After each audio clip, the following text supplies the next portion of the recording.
हारा हुन्छ कि आज हामी यो स्थानीय विषय अन्तर्गत रहेर आज हामी एउटा टपिक्समा छलफल गर्दैछौँ र पहिला म तपाईँहरूलाई यो स्लाइड पावरपोइन्ट स्लाइड देखाउँछु। तपाईँहरूले कुन विषयमा छलफल गर्छौँ भन्ने कुरा तपाईँहरूले आफै जान्नुहुनेछ अनि त्यसपछि हामी अरू क्रियाकलापहरू गर्छौँ है। ल त सुरु गरौँ।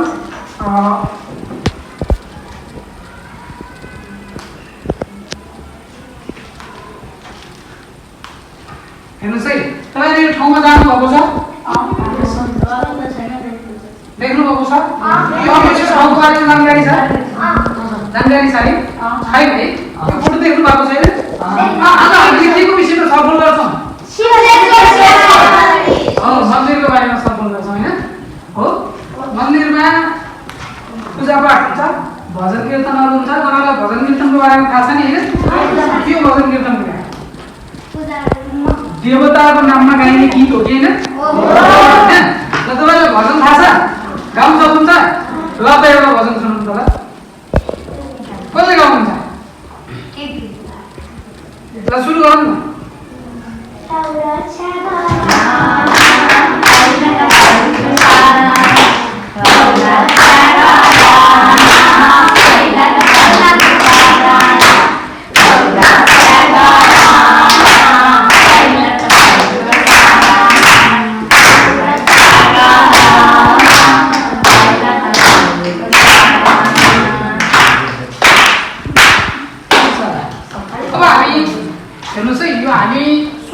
शिवालय मन्दिर जुन जलदला गाउँपालिकाको वार्ड नम्बर 8 मा अवस्थित छ त्यसको विषयमा हामी छलफल गर्न गइरहेका छौँ र यो दुईवटा चित्रहरू शुक्लेश्वर शिवालय मन्दिरको चित्रहरू हो हैन। केही समय अगाडि मैले यो चित्रहरू त्यहाँ आफै उपस्थित भएर खिचेर लिएर आएको थिएँ। अब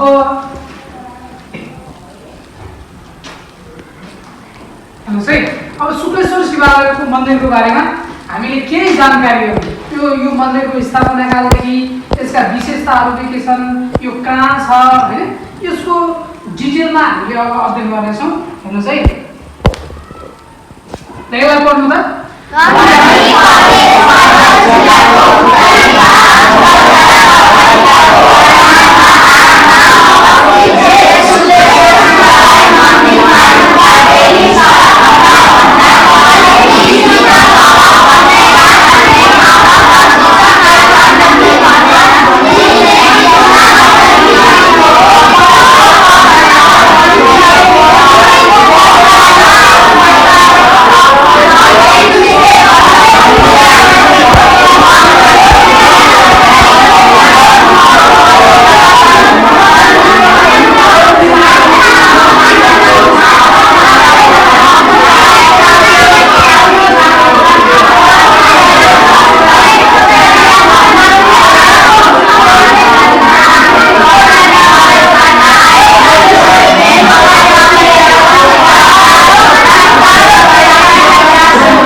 उत्तरी भाग हैन, हामी जलदला गाउँपालिकामा बस्छौँ र यो जलदला गाउँपालिका पर्वत जिल्लाको उत्तरी भागमा हैन, दिशा भन्छ नि चारवटा दिशाहरू उत्तर दक्षिण पूर्व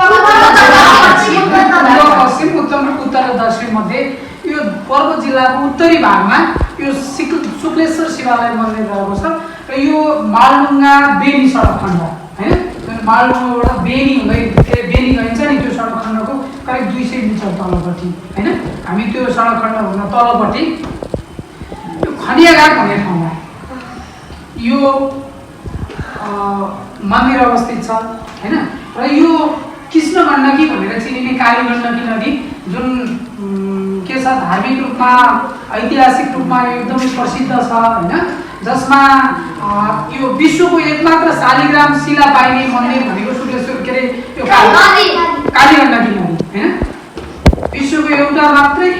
मात्रै के पाइने है। नदी भनेको कालीगण्डकी नदी हो र यो कालीगण्डकी नदीको पवित्र भूमिमा है यो तटमा अवस्थित छ र त्यस्तै गरी धार्मिक तथा ऐतिहासिक शक्तिपीठको रूपमा रहेको यो शुक्लेश्वर शिवालय मन्दिर 18औं शताब्दीको उत्तरार्धमा कर्णाली प्रदेशबाट है कर्णाली प्रदेशबाट आएका ज्योतिर्वेद अनन्तदेव जोशीका 4 छोरामध्ये साइना छोरा सुखदेवकी पत्नी पद्मावती जोशीले यो मन्दिर आफ्ना पतिको स्मृतिमा 1980 मा यो मन्दिर धर्मशालाको स्थापना गरेको इतिहास हामीले देख्न सकिन्छ र यो मन्दिरलाई चिरस्थायी बनाउनका लागि भन्नुको अर्थ के हो भने यो मन्दिरलाई लामो समयसम्म बचाइराख्नका लागि यसको अस्तित्व जीवित राख्नका लागि उनले पद्मावती जोशीले है राजा राजेन्द्र विक्रम शाहमा बिन्ती चढाएर त्यो तत्कालीन राजा राजेन्द्र विक्रम शाहमा उनले बिन्ती चढाएर उनीबाट प्राप्त वीरताको रूपमा है वीरता भनेको के हुन्थ्यो भने पहिला राजा महाराजाहरूसँग बिन्ती पिसाएपछि राजा महाराजाहरूले के दिने जग्गा दिने प्रचलन हुन्थ्यो त्यसलाई के भनिन्थ्यो वीरता र त्यो वीरताको रूपमा त्यो गुठी व्यवस्थापन गरेर अहिलेसम्म पनि पूजा आजा सञ्चालन र यसको व्यवस्थापन गर्दै गरेको यो इतिहासमा हामी भेट्न सक्छौँ र यो मन्दिरका पुजारीसँग कुरा गर्दा पनि उहाँले के भन्नुभएको थियो त्यही भन्नुभएको थियो है।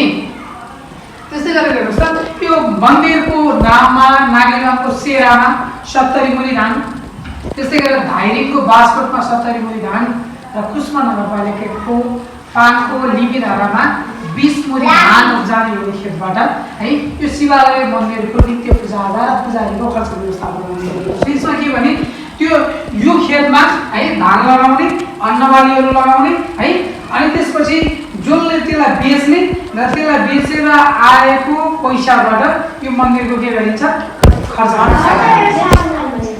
खर्च कस्ता शिक्षकहरुमा खर्च हुन्छ मलाई मन्दिरहरुमा थाहा छ तपाईलाई नित्य पूजा आजा गर्दा सामानहरु चाहिन सक्ने भए हैन। अनि त्यस्तै गरी त्यो पुजारीलाई के गर्नु पर्यो त्यही राख्नु पर्यो उनीहरुलाई पकाएर के तिनीहरुले खाने दिनु पर्यो हैन। त्यस्तै गरेर अब तलब भत्ता दिनु पर्यो लगाउने कपडा लगाउने दिनु पर्यो यही केबाट यही खेतबाट यो खेतबाट आएको पैसा यो खेतबाट उब्जनी भएको अन्न बेचेर पैसा मा परिणत गरेर के गरिन्छ यो मन्दिरको नित्य पूजा आजा पुजारीको खर्च व्यवस्थापन गर्ने गरेको यो स्थानीय व्यक्तिहरू बताउनु छन् भनेको छ यहाँ है।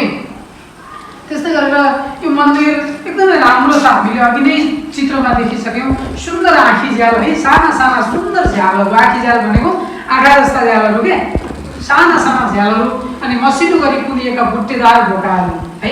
ढोकामा के गरेको छ काठका ढोकाहरूमा मसिनो गरी विभिन्न भगवानहरूका आकृतिहरू कुदिएको छ है।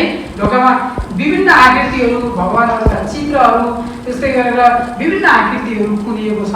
जस्तै यो तेलिया इँटाबाट बनेको यो प्राचीन मन्दिर छ है पुरानो मन्दिर केबाट बनेको तेलिया इँटा है।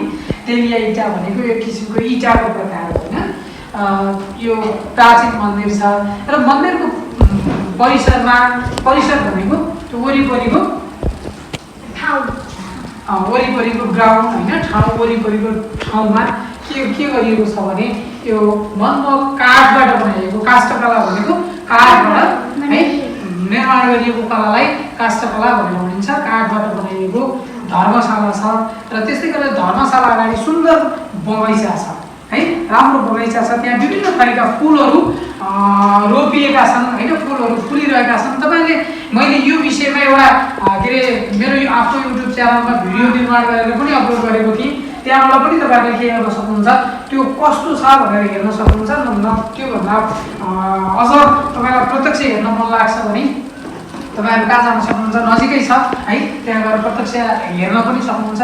वास्तवमै सुन्दर छ वास्तवमै मनमोहक छ है। त्यस्तै गरेर काठमाडौँबाट कालीगढ मगाएर मन्दिरका चारैतिरका चुसाहरूमा विभिन्न पौराणिक तथा धार्मिक देवी देवताका मूर्तिहरू दिएका छन् है। काठमाडौँबाट कालीगढ मगाएर है यो विभिन्न मन्दिरका चोसाहरूमा है मन्दिरका त्यो विभिन्न ठाउँहरूमा के गरिएको छ यो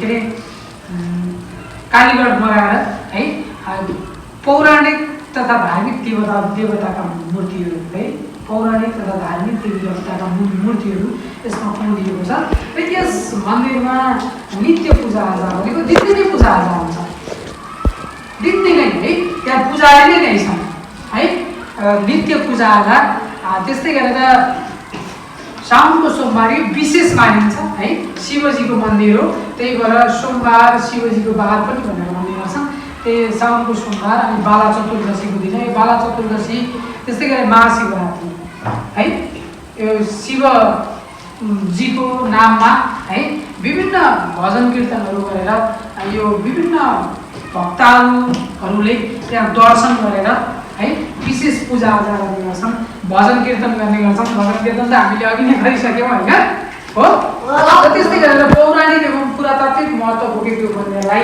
राष्ट्रिय र अन्तर्राष्ट्रिय रूपमा प्रचार गर्न सकियो भने आन्तरिक एवं बाह्य पर्यटन प्रवर्धन गर्न सकिन्छ र यो क्षेत्रलाई आर्थिक रूपमा पनि धेरै माथि उठाउन सकिन्छ भनेर के गर्छन् त्यहाँका स्थानीयहरू है यसलाई बताउँछन् अब तपाईँहरूलाई यो शुक्लेश्वर शिवालय मन्दिरको विषयमा दिएको जानकारीको विषयमा केही कन्फ्युजन छ यसलाई पढ्नुपर्ने छ भने एकपल्ट तपाईँहरू फेरि सरस्वती हेर्न सक्नुहुनेछ अब हामी के गर्छौँ कक्षा कार्य र गृह कार्य पनि हामीले यही विषयबाट दिन्छौँ होइन तपाईँहरूलाई केही कन्फ्युजन छ यो हेर्नुहोस् त यो कहाँ सारे कहाँ अवस्थित छ होइन कसले स्थापना गरेको पद्मावती जोशीले होइन कसको स्मृतिमा को प्रति सुखदेव यो कहिले स्थापना गरिएको छ यो मन्दिरलाई पूजाआजा कसरी व्यवस्थापन गर्ने भनेको छ अरे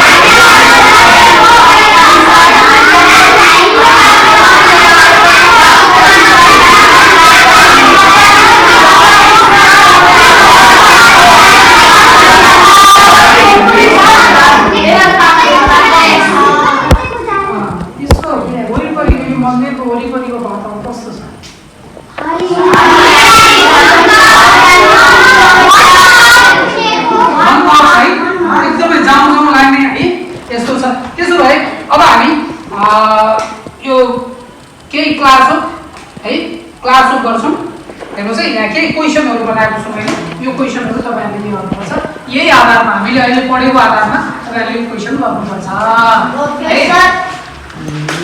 हेर्नुहोस् है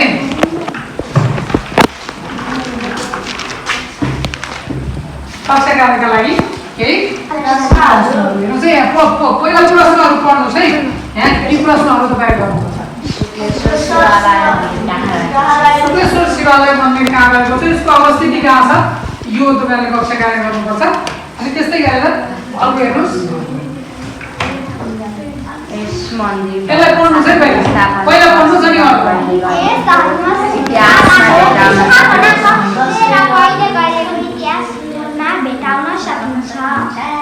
प्रश्न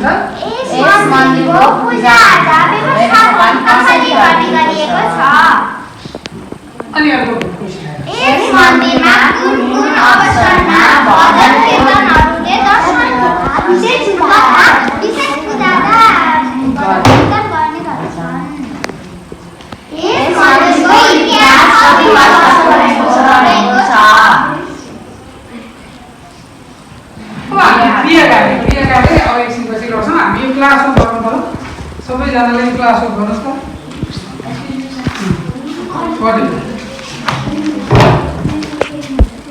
आउँछ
ठिक हुन्छ।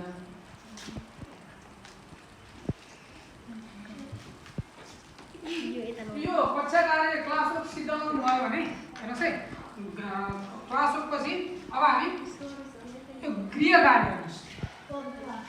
गृह कार्य तपाईँहरूले शुक्लेश्वर शिवालय मन्दिरको बारेमा लेखेर लिएर आउनु भनेको छ। प्याराग्राफ लेखेर लिएर आउनु होला। र तपाईँलाई कन्फ्युजन भयो भने तपाईँको यो शुक्लेश्वर शिवालय मन्दिरको विषयमा है तपाईँहरूले किताबमा हेर्नु होला। र त्यो पनि भएन भने एजुकेसनल इन्फो संसार सर्च गर्नु होला। त्यहाँ तपाईँलाई के छ यो यसको विषयमा भिडियो प्रस्तुत भएको छ है। त्यही भिडियो हेरेर पनि तपाईँले के गर्न सक्नुहुन्छ, त्यो शुक्लेश्वर शिवालय मन्दिरको बारेमा विशेष अध्ययन गर्न सक्नुहुन्छ है।